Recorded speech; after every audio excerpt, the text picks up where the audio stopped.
भगवान श्री जगन्नाथ जी की पौराणिक कथा। एक बार भगवान श्री कृष्ण सो रहे थे और निद्रावस्था में उनके मुख से राधा जी का नाम निकला। पट रानियों को लगा कि वह प्रभु की इतनी सेवा करती है, परंतु प्रभु सबसे ज्यादा राधा जी का ही स्मरण रहता है। रुक्मणी जी एवं अन्य रानियों ने रोहिणी जी से राधा रानी व श्री कृष्ण के प्रेम व ब्रिज लीलाओं का वर्णन करने की प्रार्थना की। माता ने कथा सुनाने की हामी तो भर दी, लेकिन यह भी कहा कि श्री कृष्ण व बलराम को इसकी भनक ना मिले। तय हुआ कि सभी रानियों को रोहिणी जी एक गुप्त स्थान पर कथा सुनाएंगी, वहां कोई और न आए, इसके लिए सुभद्रा जी को पहरा देने के लिए मना लिया गया। सुभद्रा जी को आदेश हुआ कि स्वयं श्री कृष्ण या बलराम भी आए तो उन्हें भी अंदर ना आने देना। माता ने कथा सुनाने आरंभ की। सुभद्रा द्वार पर तैनात थी। थोड़ी देर में श्री कृष्ण एवं बलराम वहां आ पहुंचे। सुभद्रा ने अंदर जाने से रोक लिया। इससे भगवान श्री कृष्ण को कुछ संदेह हुआ। वह बाहर से ही अपनी सूक्ष्म शक्ति द्वारा अंदर की माता द्वारा वर्णित ब्रज लीलाओं को आनंद लेकर सुनने लगे। बलराम जी भी कथा का आनंद लेने लगे। कथा सुनते सुनते श्री कृष्ण, बलराम व सुभद्रा के हृदय में ब्रज के प्रति अद्भुत प्रेम भाव उत्पन्न हुआ। उस भाव में उनके पैर हाथ सिकुड़ने लगे, जैसे बाल्यकाल में थे। तीनों राधा जी की कथा में ऐसे विभोर हुए कि मूर्ति के समान जड़ प्रतीत होने लगे। बड़े ध्यानपूर्वक देखने पर भी उनके हाथ पैर दिखाई नहीं देते थे। सुदर्शन ने भी द्रवित होकर लंबा रूप धारण कर लिया। उसी समय देव मुनि नारद वहां पहुंचे। भगवान के इस रूप को देखकर आश्चर्यचकित हो गए और निहारते रहे। कुछ समय बाद जब तंद्रा भंग हुई तो नारद जी ने प्रणाम करके भगवान श्री कृष्ण से कहा, प्रभु, मेरी इच्छा है कि मैंने आज जो रूप देखा है वह रूप आपके भक्त जनों को पृथ्वी लोक पर चिरकाल तक देखने को मिले। आप इस रूप में पृथ्वी पर वास करें। भगवान श्री कृष्ण नारद जी की बात से प्रसन्न हुए और उन्होंने कहा कि ऐसा ही होगा। कलिकाल में मैं इसी रूप में नीलांचल क्षेत्र में अपना स्वरूप प्रकट करूंगा। कलयुग आगमन के उपरांत प्रभु की प्रेरणा से मालवराज इंद्रद्युम्न ने भगवान श्री कृष्ण, बलभद्र जी और बहन सुभद्रा जी की ऐसी ही प्रतिमा जगन्नाथ मंदिर में स्थापित कराई। राजा इंद्रद्युम्न श्रेष्ठ प्रजापालक राजा थे। प्रजा उन्हें बहुत प्रेम करती थी। प्रजा सुखी और संतुष्ट थी। राजा के मन में इच्छा थी कि वह कुछ ऐसा करें जिससे सभी उन्हें स्मरण रखें। देवयोग से इंद्रद्युम्न के मन में एक अज्ञात कामना प्रकट हुई कि वह ऐसा मंदिर का निर्माण कराए जैसा दुनिया में कहीं और ना हो। इंद्रद्युम्न विचार करने लगे कि आखिर उनके मंदिर में किस देवता की मूर्ति स्थापित करे। राजा के मन में यही इच्छा और चिंतन चलने लगा। एक रात इसी पर गंभीर चिंतन करते सो गए। नींद में राजा ने एक सपना देखा। सपने में उन्हें एक देववाणी सुनाई पड़ी। इंद्रद्युम्न ने सुना, राजा, तुम पहले नए मंदिर का निर्माण आरंभ करो, मूर्ति विग्रह की चिंता छोड़ दो। उचित समय आने पर तुम्हें स्वयं राहत दिखाई पड़ेगी। राजा नींद से जाग उठे। सुबह होते ही उन्होंने अपने मंत्रियों को सपने की बात बताई। राजपुरोहित के सुझाव पर शुभ मुहूर्त में पूर्वी समुद्र तट पर एक विशाल मंदिर के निर्माण का निश्चय हुआ। वैदिक मंत्रोच्चारण के साथ मंदिर निर्माण का श्री गणेश हुआ। राजा इंद्रद्युम्न के मंदिर बनवाने की सूचना शिल्पियों और कारीगरों को हुई। सभी इसमें योगदान देने पहुंचे। दिन रात मंदिर के निर्माण में जुट गए।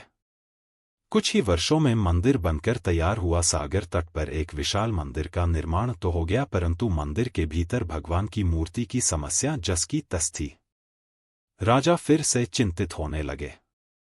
एक दिन मंदिर के गर्भगृह में इसी चिंतन में बैठे राजा की आंखों से आंसू निकल आए।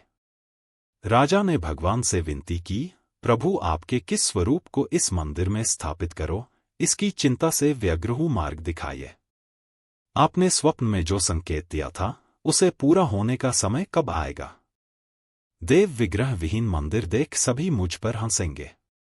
राजा की आंखों से आंसू झर रहे थे और वह प्रभु से प्रार्थना करते जा रहे थे, प्रभु, आपके आशीर्वाद से मेरा बड़ा सम्मान है, प्रजा समझेगी कि मैंने झूठ मूठ में स्वप्न में आपके आदेश की बात कहकर इतना बड़ा श्रम कराया।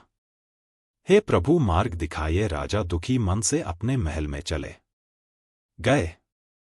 उस रात को राजा ने फिर एक सपना देखा। सपने में उसे देववाणी सुनाई दी, राजन, यहां निकट में ही भगवान श्री कृष्ण का विग्रह रूप है। तुम उन्हें खोजने का प्रयास करो। भगवान के विग्रह का पता लगाने की जिम्मेदारी राजा इंद्रद्युम्न ने 4 विद्वान पंडितों को सौंप दिया। प्रभु इच्छा से प्रेरित होकर चारों विद्वान 4 दिशाओं में निकले। उन चारों में एक विद्वान थे विद्यापति। वह चारों में सबसे कम उम्र के थे। प्रभु के विग्रह की खोज के दौरान उनके साथ बहुत सी अलौकिक घटनाएं हुई। पंडित विद्यापति पूर्व दिशा की ओर चले। कुछ आगे चलने के बाद विद्यापति उत्तर की ओर मुड़े तो उन्हें एक जंगल दिखाई दिया। वन अत्यंत भयावह था। विद्यापति श्री कृष्ण के उपासक थे। उन्होंने श्री कृष्ण का स्मरण किया और राह दिखाने की प्रार्थना की। भगवान श्री कृष्ण की प्रेरणा से उन्हें राह दिखने लगी। प्रभु का नाम लेते वह वन में चले जा रहे थे। जंगल के मध्य उन्हें एक पर्वत दिखाई दिया। पर्वत के वृक्षों से संगीत की ध्वनि सा सुरमय गीत सुनाई पड़ रहा था। विद्यापति संगीत के जानकार थे। यह संगीत उन्हें दिव्य लगा। संगीत की लहरियों को खोजते विद्यापति आगे बढ़ चले। वह जल्दी ही पहाड़ी की चोटी पर पहुंच गए। पहाड़ के दूसरी ओर उन्हें एक सुंदर घाटी दिखी जहां भील नृत्य कर रहे थे। विद्यापति उस दृश्य को देखकर मंत्रमुग्ध थे। सफर के कारण थके थे, पर संगीत से थकान मिट गई और उन्हें नींद आने लगी। अचानक एक बाघ की गर्जना सुनकर विद्यापति घबरा उठे। बाघ उनकी ओर दौड़ता आ रहा था। बाघ को देखकर विद्यापति घबरा गए और बेहोश होकर वहीं गिर पड़े। बाघ विद्यापति पर आक्रमण करने ही वाला था कि तभी एक स्त्री ने बाघ को पुकारा, बाघा। उस आवाज को सुनकर बाघ मौन खड़ा हो गया। स्त्री ने उसे लौटने का आदेश दिया तो बाघ लौट पड़ा। बाघ उस स्त्री के पैरों के पास ऐसे लौटने लगा जैसे कोई बिल्ली पुचकार सुनकर खेलने लगती है। वह स्त्री वहां मौजूद स्त्रियों में सर्वाधिक सुंदर थी। वह भीलों के राजा विश्वावसु की इकलौती पुत्री ललिता थी। ललिता ने अपनी सेविकाओं को अचेत विद्यापति की देखभाल के लिए भेजा। सेविकाओं ने झरने से जल लेकर विद्यापति पर छिड़का। कुछ देर बाद विद्यापति की चेतना लौटी। उन्हें जल पिलाया गया। विद्यापति यह सब देखकर कुछ आश्चर्य में थे। ललिता विद्यापति के पास आई और पूछा, आप कौन हैं और भयानक जानवरों से भरे इस वन में आप कैसे पहुंचे? आपके आने का प्रयोजन बताइए ताकि मैं आपकी सहायता कर सकूं। विद्यापति के मन से बाघ का भय पूरी तरह गया नहीं था। ललिता ने यह बात भांप ली और उन्हें सांत्वना देते हुए कहा, विप्रवर, आप मेरे साथ चलें। जब आप स्वस्थ हों तब अपने लक्ष्य की ओर प्रस्थान करें। विद्यापति ललिता के पीछे पीछे उनकी बस्ती की तरफ चल दिए। विद्यापति भीलों के राजा विश्वावसु से मिले और उन्हें अपना परिचय दिया। विश्वावसु विद्यापति जैसे विद्वान से मिलकर बड़े प्रसन्न हुए। विश्वावसु के अनुरोध पर विद्यापति कुछ दिन वहां अतिथि बनकर रुके। वह भीलों को ज्ञान का उपदेश देने लगे। उनके उपदेशों को विश्वावसु तथा ललिता बड़ी रुचि के साथ सुनते थे। ललिता के मन में विद्यापति के लिए अनुराग पैदा हो गया। विद्यापति ने भी भांप लिया कि ललिता जैसी सुंदरी को उनसे प्रेम हो गया है, किंतु विद्यापति एक बड़े कार्य के लिए निकले थे। अचानक एक दिन विद्यापति बीमार हो गए। ललिता ने उनकी खूब सेवा की। इससे विद्यापति के मन में भी ललिता के प्रति प्रेम भाव पैदा हो गया। विश्वावसु ने प्रस्ताव रखा कि विद्यापति ललिता से विवाह कर ले। विद्यापति ने इसे स्वीकार कर लिया। कुछ दिन दोनों के सुखमय पल बीते। ललिता से विवाह करके विद्यापति प्रसन्न तो था, पर जिस महत्वपूर्ण कार्य के लिए वह आए थे वह अधूरा था। यही चिंता उन्हें बार बार सताती थी। वहां रहने की दौरान विद्यापति विश्ववासु को अजीब आदत के बारे में जानकारी मिली कि चाहे धूप हो या वर्षा, हर रोज विद्यापति सूर्य उदय से पहले घर से निकल जाते थे और 1 घंटे बाद वो घर को लौट आते थे। अपने मन की इस जिज्ञासा को एक दिन वो पत्नी ललिता को बताते हैं। बार बार प्रश्न पूछने पर उत्तर के रूप में ललिता बताती है कि पिताजी हर रोज जंगल के बीचों बीच के गुफा के पास जाते हैं। गुफा के अंदर के पवित्र वस्तु है जो कि हमारे परिवार के द्वारा इष्ट देव के रूप में पूजे जाते हैं। जैसा कि आप सबको पता ही, देवताओं को पूजा करने का अधिकार परिवार के बड़े बेटे और होता है। ललिता के बार बार अनुरोध करने के बाद पहले तो विश्ववासु नहीं मानते, पर बाद में एक शर्त पर विद्यापति को अपने साथ ले जाने को तैयार हो जाते हैं। वो शर्त है कि वो घर से निकल से पहले विद्यापति के आंखों में एक पट्टी बांध दी जाएगी और वहां पहुंचने पर खोल दी जाएगी, और वहां दर्शन करने के बाद वापस आंखों में पट्टी बांध दी जाएगी और घर आ जाने पर खोली जाएगी। उसके अगले दिन सुबह तीनों निकल पड़ते हैं। ललिता को छुपाकर विद्यापति कुछ सरसों के दानों को एक कपड़े में बांधकर उस कपड़े में थोड़ी सी छेद कर दिया, जिसे वो जिस जिस रास्ते से चल कर जाए उस रास्ते पर सरसों के दाने गिरते जाए। वहां पहुंचने के बाद उनकी पट्टी खोल दी गई और उनके सामने जो था वो बहुत की अलौकिक था। पत्थर के पास वो एक अद्भुत शक्ति को अनुभव कर पा रहे थे और राजा इंद्रद्युम्न के द्वारा भगवान विष्णु के विग्रह के बारे में बताई जाने वाली बात को पता कर चुके थे। वो लोग उसी रास्ते से वापस आए थे। कुछ दिन बाद विद्यापति ने ललिता को बोला कि काफी दिन से घर से दूर हूं। मेरे माता पिता चिंतित हो रहे होंगे। मैं घर जाकर हमारी विवाह के विषय में उन्हें बताऊंगा। उसके बाद जब मैं वापस लौटूंगा तो तुम्हें अपने साथ ले जाऊंगा। अगले दिन विद्यापति निकल पड़ते हैं। सरसों के दाने अंकुरित होकर पौधा बन चुका था, उसी को रास्ता बनाकर वो उस गुफा के निकट पहुंच गया और उस पवित्र वस्तु को लेकर पुरी में अपने राजा के पास वापस जाकर पूरी बात बताते हैं। अब चिंता के विषय ये था कि कैसे इस पवित्र वस्तु को संरक्षित किया जाएगा। उस दिन रात में राजा इंद्रद्युम्न के स्वप्न में भगवान विष्णु का आदेश मिला कि उनको समुद्र के किनारे जाना है, जहां उनको एक लकड़ी का गट्ठा तैरता हुआ मिलेगा। उस पवित्र वस्तु को उसी के बीच में रखना है। अगले दिन राजा इंद्रद्युम्न और उनके कुछ लोग समुद्र किनारे पहुंचते हैं और वहां उन्हें लकड़ी का गट्ठा तैरता हुआ मिलता है, जिसे राजा बहुत खुश हो जाते हैं। जब उस लकड़ी के गड्ढे को लाने की बात आई तो वो गट्ठा अपनी जगह से 1 इंच भी नहीं हिला। सुबह से शाम हो गई पर कुछ फायदा न हुआ। राजा भूखे प्यासे वहां बैठा रहे कि तभी उनको दिखाई दिया कि शबर राजा विश्ववासु भी भूखे प्यासे गुफा के सामने बैठे हुए हैं और साथ में अनुताप में टूट चुकी उनकी पुत्री ललिता। अगले दिन ही राजा विद्यापति के साथ विश्ववासु को मिलने चले गए। वो वहां पहुंचकर विद्यापति के द्वारा होने वाली गलती के लिए विश्ववासु से माफी मांगने लगे।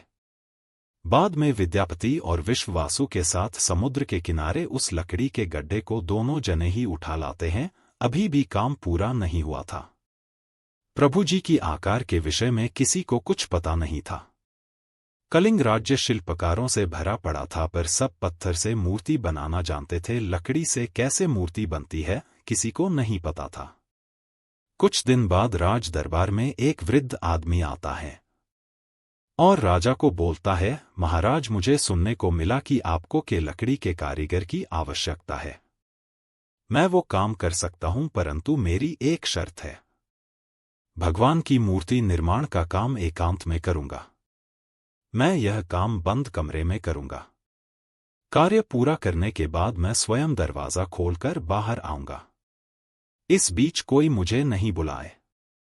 राजा सहमत तो थे, लेकिन उन्हें एक चिंता हुई और बोले, यदि कोई आपके पास नहीं आएगा तो ऐसी हालत में आपके खाने पीने की व्यवस्था कैसे होगी?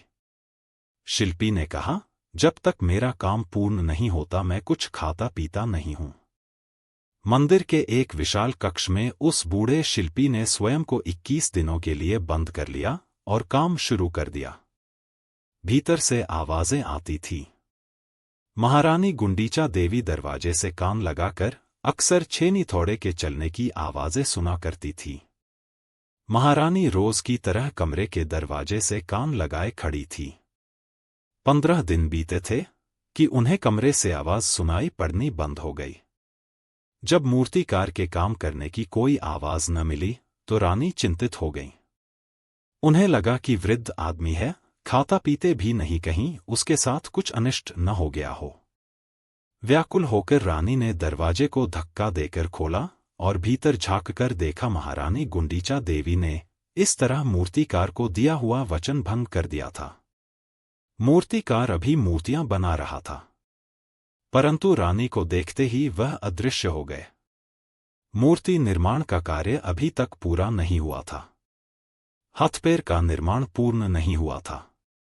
वृद्ध शिल्पकार के रूप में स्वयं देवताओं के शिल्पी भगवान विश्वकर्मा आए थे। उनके अदृश्य होते ही मूर्तियां अधूरी ही रह गईं। इसी कारण आज भी यह मूर्तियां वैसी ही हैं। उन प्रतिमाओं को ही मंदिर में स्थापित कराया गया। कहते हैं विश्वावसु संभवतः उस बहेलिये का वंशज था जिसने अनजाने में भगवान श्री कृष्ण की हत्या कर दी थी।